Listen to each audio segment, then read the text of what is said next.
युद्ध जब बड़ा हो तो उसे रणनीति से ही जीता जा सकता है। मैं बात करूंगा एनएचएम और राज्य में इसके अंदर लैब टेक्नीशियन की जो वैकेंसी निकली है उसके अंदर आपके सिलेबस बहुत बड़ा दे रखा है। आप लोगों के काफी सारे कमेंट भी थे कि सर इस सिलेबस को किस प्रकार से पढ़ना है, क्योंकि 450 नंबर का इतना बड़ा सिलेबस, यहाँ पे आपको एक ना एक चीज डिसाइड करनी पड़ेगी किस प्रकार से आपको 3 महीने के अंदर आपको ये सिलेबस कवर करना है और क्या पढ़े और क्या छोड़े की रणनीति के साथ पॉइंट टू पॉइंट आज मैं इस वीडियो के अंदर आपको चीजें बताने वाला हूं। इस सिलेबस को अपने स्टडी टेबल के सामने चिपकाकर आप अपनी पढ़ाई इन 3 महीनों के अंदर किस प्रकार से करेंगे, तो देखिए।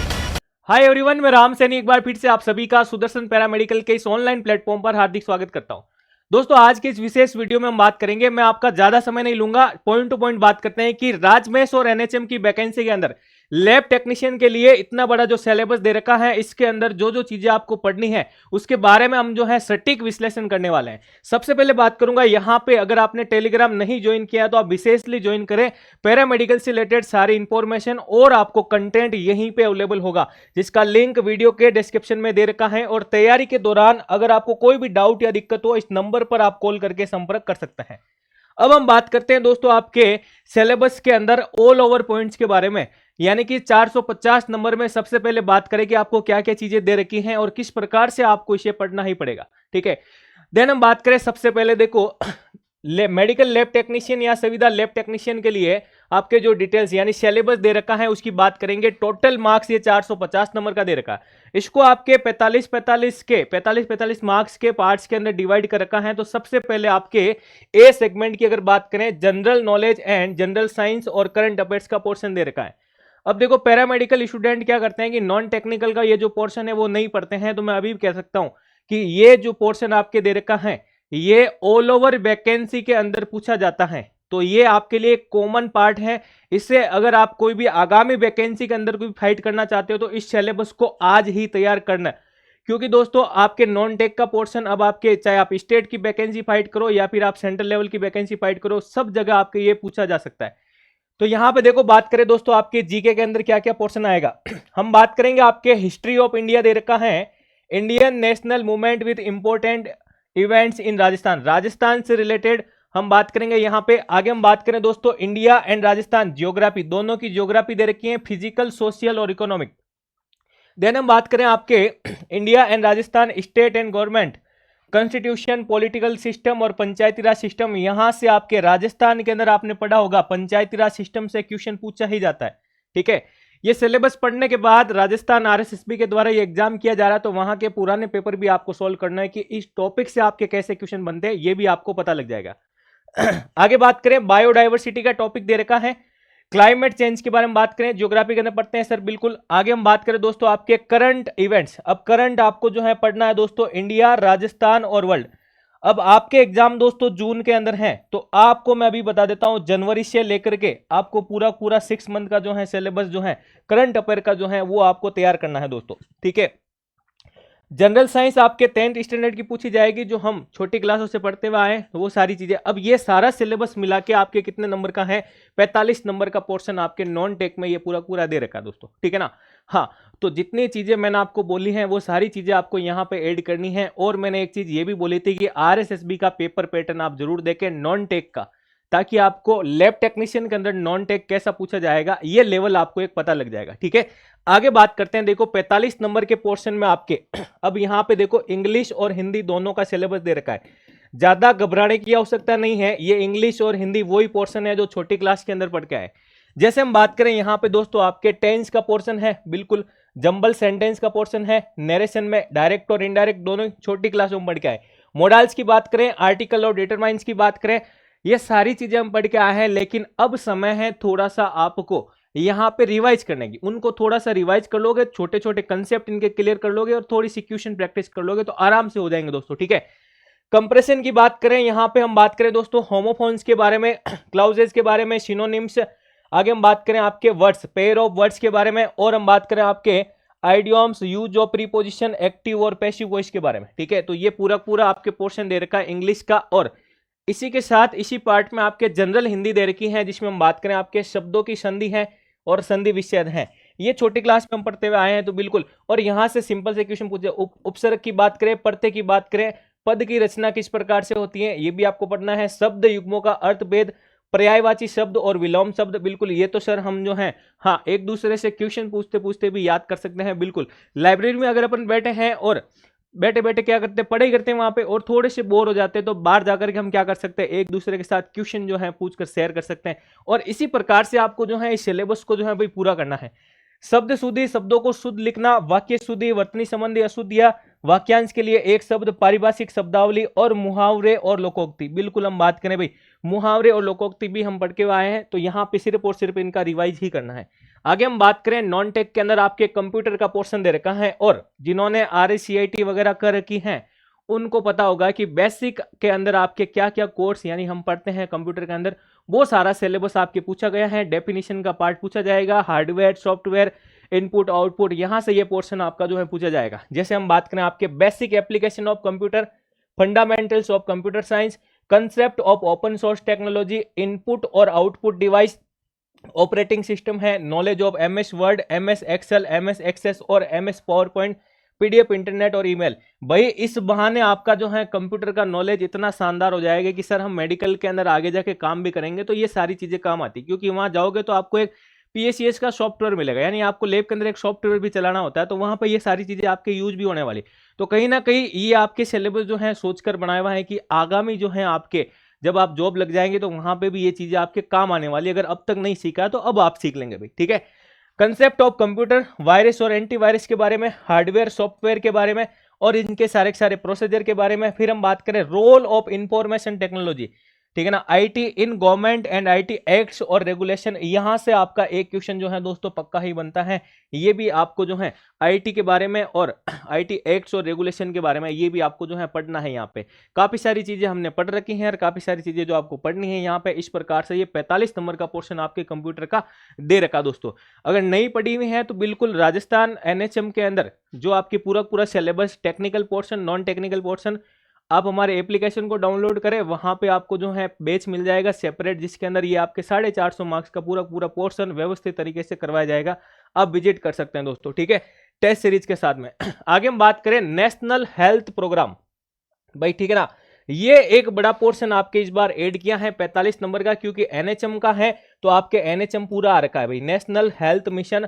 और हम बात करें इट्स वेरियस प्रोग्राम, इसके अंदर जितने भी आपके प्रोग्राम आते हैं वो सारी चीजें, और डिजीज हम बात करें यहाँ पे CD एंड NCD के बारे में आपसे बड़ा पोर्शन एक पूछा जाता है सर, कम्युनिकेबल यानी संचारी और गैर संचारी रोग, जैसे हम बात करें डिप्टीरिया से लेकर के आपके नॉन NCD तक यानी सिफिलिस गोनेरिया तक की सारी चीजें आपकी क्लियर करनी है।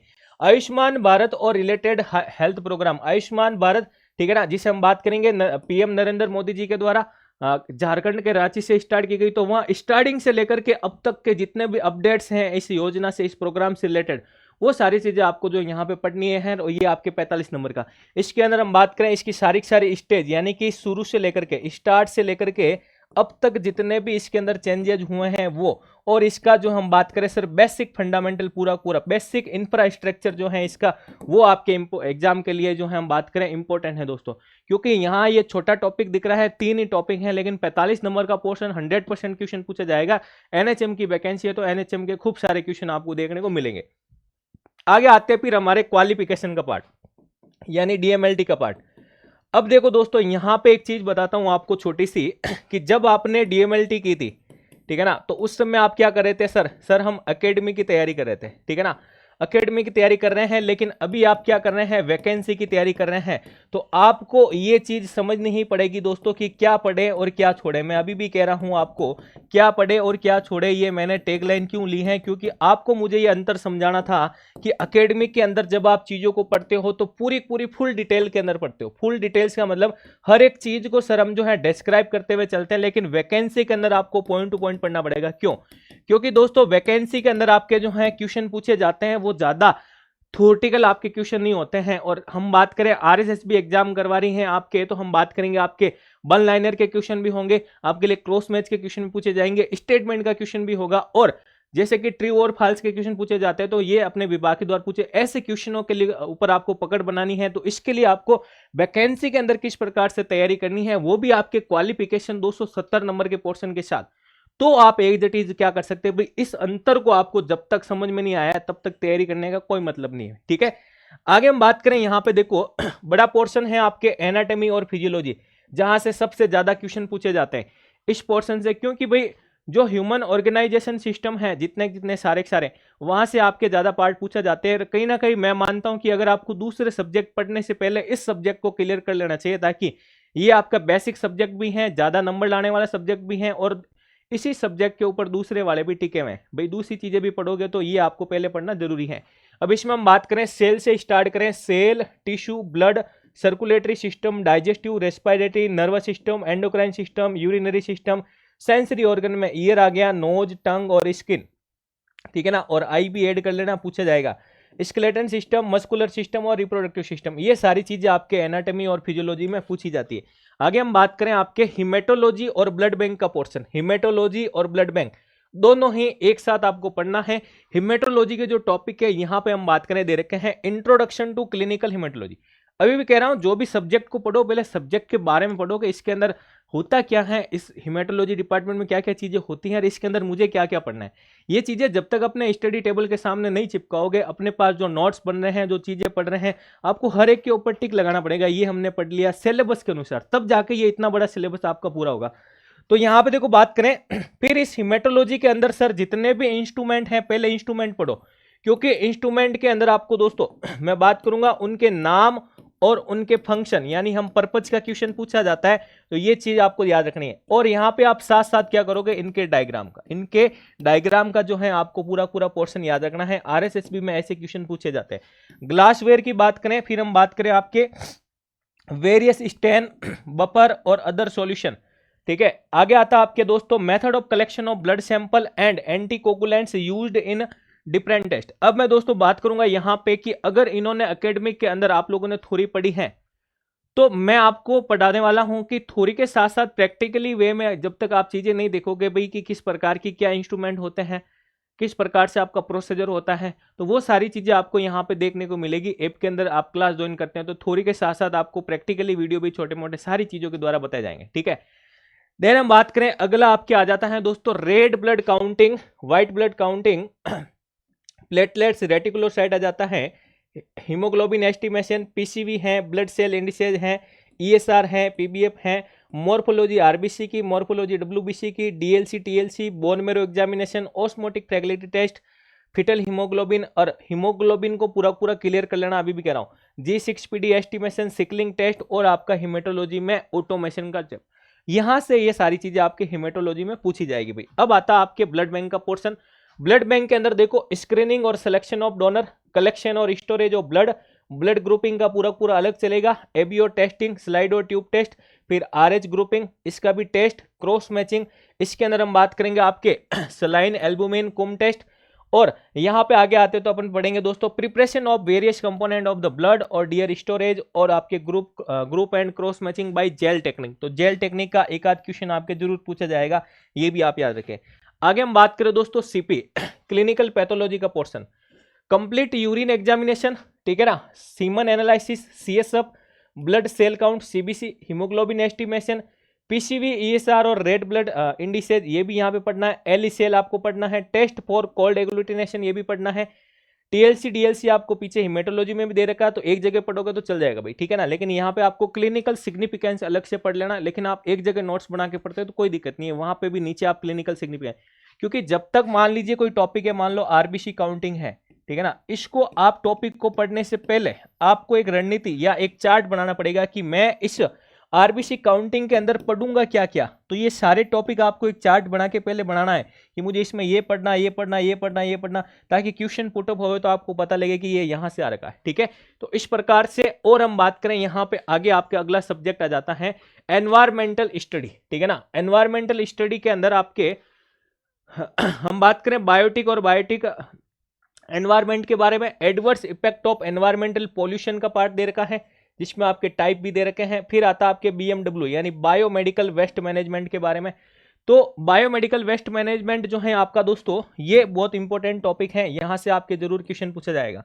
अगला हम बात करें यहाँ पे माइक्रोबायोलॉजी के बारे में। सेकेंड ईयर के पोर्शन के अंदर हमने पढ़ा था माइक्रोबायोलॉजी। माइक्रोबायोलॉजी में सबसे पहले आ जाते हैं ह्यूमन पैरासाइटोलॉजी, फिर इसी के अंदर इस पैरासाइटोलॉजी का पूरा चार्ट पढ़ोगे ना दोस्तों, पूरा चार्ट आपको बनाना है कि इस पैरासाइट के अंदर क्या क्या चीजें हैं, इसके क्लासिफिकेशन और हमारे सिलेबस में क्या क्या पैरासाइट दे रखे हैं, तो उसको व्यवस्थित तरीके से आपको सेट करना पड़ेगा कि इस प्रकार से एक एक चीजें पढ़नी है और इसके अंदर भी कौन कौन से पॉइंट आपको इंक्लूड करने हैं, वैकेंसी के पर्पज से क्या क्या पूछा जाता है, क्या लैब डायग्नोसिस के रिगार्डिंग पूछा जाता है, तो वो इस प्रकार से सेट करना आपको, ठीक है। फिर आते हैं हम पैरासाइट के बाद सीधा आ जाते हैं आपके बैक्टीरियोलॉजी की तरफ। इसका भी पूरा चार्ट बनाना है दोस्तों, ठीक है ना। हाँ, फिर आप इसके अंदर मॉर्फोलॉजी से स्टार्ट करते हुए स्टेनिंग तक आपको आना है, क्लासिफिकेशन में ग्राम पॉजिटिव नेगेटिव ये सारी चीजें, और इनमें आपके एग्जाम्पल के क्वेश्चन पूछे जाते हैं। और देन हम बात करें फिर कल्चर मीडिया, बायोकेमिकल टेस्ट, ये सारी चीजें भी आपको पढ़नी है भाई, ठीक है। आगे बात करें दोस्तों आपके virology, general character with classification और HIV वायरस और हिपेटाइटिस, ये आपको 3 चीजें यहाँ पे ऐड करनी है। फिर हम बात करें इम्यूनोलॉजी, एंटीजन एंटीबॉडी दोनों के बीच में होने वाली रिएक्शन और हाइपर सेंसिटिविटी रिएक्शन और रिले, ठीक है। तो ये सारी चीजें आपको यहाँ पे एक ही चीज में ऐड करनी है। फिर आता है क्वेश्चन पूछा जाता है इनमें से सीरोलॉजिकल एग्जामिनेशन कौन कौन से हैं, तो सीरोलॉजी के अंदर जितनी भी चीजें यूज कर रहे हैं अपन एग्जामिनेशन टेस्ट का नाम, उन्हें आप अलग से चार्ट बना के रख के उनकी थ्योरी को अलग पढ़ लो, वहां से आने वाले क्वेश्चन भी आ जाएंगे और आपके जो है सिंपल बेसिक क्वेश्चन बन रहे हैं वो भी आपके क्लियर हो जाएंगे, ठीक है। फिर आते भाई अपन सेकेंड ईयर में पैथोलॉजिक पोर्शन पढ़ते हैं जिसमें हम हिस्टोपैथोलॉजी, टिश्यू के बारे में जो सारी चीजें पढ़ते हैं वो सारी चीजें आपके हिस्टोपैथ में आ जाएगी। फिर हम बात करें सर साइटोलॉजी के बारे में, अगला मैं बात करूंगा आपके स्टेनिंग टेक्निक, ठीक है ना। हाँ, ये इंपॉर्टेंट टॉपिक है, ठीक है ना। अगर आप पूरी बैक्टीरियोलॉजी को समझना चाहते हो दोस्तों बेहतरीन तरीके से, ठीक है ना, तो पहले आप स्टेनिंग को अलग करके पढ़ो भाई। बैक्टीरियो के अंदर आप खूब सारी चीजें पढ़ते हो तो मिक्स हो जाती सारी चीजें, उनको आप अलग अलग एक चार्ट बना के पहले जो आपको वो एक सर्कल की तरह समझ में आएगा कि भाई हाँ मुझे पढ़ना क्या है इन सब चीजों में, नहीं तो आप उलझ जाओगे कि सिलेबस जो है ये RPMC वाला ही सिलेबस है इसलिए उलझ जाओगे, समझ गया आप, क्योंकि वहां भी डिटेल में आपने नहीं पढ़ा होगा। मैं श्योरिटी के साथ कह सकता हूँ क्योंकि रिजल्ट को देखते हुए, ठीक है ना, आपका रिजल्ट जो है डाउन रहता है इसीलिए, क्योंकि आप लोग जो चीजें दे रखी होती हैं वो नहीं पढ़ पाते। अब यहाँ पे देखो मैं बता रहा हूँ आपको कि मैं आपको जो पढ़ाने वाला हूँ भाई हिंदी प्लस इंग्लिश मीडियम, जिसे हम अपने RPMC के अंदर कहते हैं मिक्स लैंग्वेज के अंदर, मिक्स लैंग्वेज के अंदर जो है अपन इस पूरे सिलेबस को करने वाले हैं। और यहाँ से बनने वाले जितने MCQ हैं इन MCQ के साथ साथ अपन ऐड करेंगे भाई टाइप ऑफ क्वेश्चन, ठीक है ना, टाइप ऑफ क्वेश्चन, ताकि एक एक जो टॉपिक है अपना क्लियर होते हुए चलेगा भाई, ठीक है।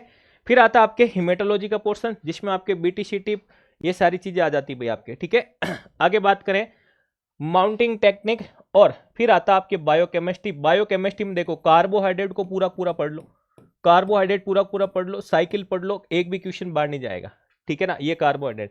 फिर हम बात करें आपके सेकंड में आ जाते हैं प्रोटीन, ठीक है ना, इसी के आगे चलते हैं एमिनो एसिड, फिर इसी की साइकिल। फिर आप अपन बात करते हैं भाई लिपिड के बारे में, लिपिड के अंदर जाएंगे, कीटोन बॉडी पढ़नी पड़ेगी बिल्कुल, metabolic disorder associate with nucleic acid पढ़ना है, RFT पढ़नी है, LFT पढ़नी है, कार्डियक प्रोफाइल टेस्ट पढ़ना है, पैनक्रियाटिक एंजाइम टेस्ट पढ़ना है। फिर हम बात करें गैस्ट्रिक जूस के बारे में, ब्लड की केमिस्ट्री इंपॉर्टेंट लगाना। अब देखो ये जितने भी टेस्ट आ रहे हैं ना इनके पीछे क्या है, एनाटॉमी है, इसलिए मैंने कहा था कि वो एनाटॉमी आपकी कंप्लीटली क्लियर होगी ना तो यहाँ पे सिर्फ और सिर्फ इसका टेस्ट आपको बहुत बढ़िया तरीके से समझ में आएगा, ठीक है। फिर आता है कि मैं हमेशा कहता हूं नॉर्मल वैल्यू का क्वेश्चन, ठीक है ना, 1 से 2 क्वेश्चन आपके यहाँ पे फोगट के मिल जाते हैं। नॉर्मल वैल्यू का पूरा एक चार्ट अगर आप अभी से भी याद करने लग जाओ ना दोस्तों तो 3 महीने के अंदर इसको बेहतरीन तरीके से याद रख सकते हैं, ठीक है। तो ये सारी चीजें मैं आपको बताने वाला था। और मैं बात करूंगा MCQ की कंटिन्यू क्लास से अभी भी आप करना चाहते हैं, सुदर्शन पैरामेडिकल चैनल पर आपको समय समय पर सुपर फास्ट क्लासेस के माध्यम से, कंप्लीट रिवीजन के माध्यम से सारी चीजें आपको देखने को मिलेगी। तो बिल्कुल आप चैनल को क्या कर सकते हैं, सब्सक्राइब करके इसको जो है ज्वाइन कर सकते हैं। आगे हम बात करें दोस्तों टेक्निकल और नॉन टेक्निकल दोनों की क्लासें लेने के लिए सुदर्शन पैरामेडिकल के नाम से मेरा ऐप दे रखा है, इसे आप ज्वाइन करके जरूर विजिट करें। सारा सिलेबस जो आपके NHM के अंडर दे रखा है दोनों ही पोर्शन का 450 नंबर का, वो व्यवस्थित तरीके से पॉइंट टू पॉइंट आपको करवाया जाएगा और वहां से बनने वाली टेस्ट सीरीज और आपको टाइप ऑफ क्वेश्चन इन सब की प्रैक्टिस भी यहाँ पे मिल जाएगी, ठीक है। तो आपके पास है दोस्तों सिर्फ और सिर्फ 3 मंथ, आप एक 3 मंथ का टारगेट लेकर के इस बड़े पोर्शन को क्लियर कर सकते हैं। और उसके बाद आप क्या कर सकते हैं, शॉर्ट चार्ट के बेसिस पर इनका रिवीजन और क्वेश्चन प्रैक्टिस जो है आराम से कर सकते हैं। ये एक बढ़िया रणनीति के साथ अगर आप अभी से लग जाते हैं तो कहीं ना कहीं आपकी सफलता में ये सारी चीजें जो है भाई व्यवस्थित तरीके से आपके लिए क्या रहेगी, इंपॉर्टेंट रहेगी, ठीक है। तो वीडियो अगर आपको पसंद आया है तो बिल्कुल लाइक करें, दोस्तों के साथ शेयर करें, अगर आप चैनल पर नए हैं तो जरूर सब्सक्राइब करें। धन्यवाद।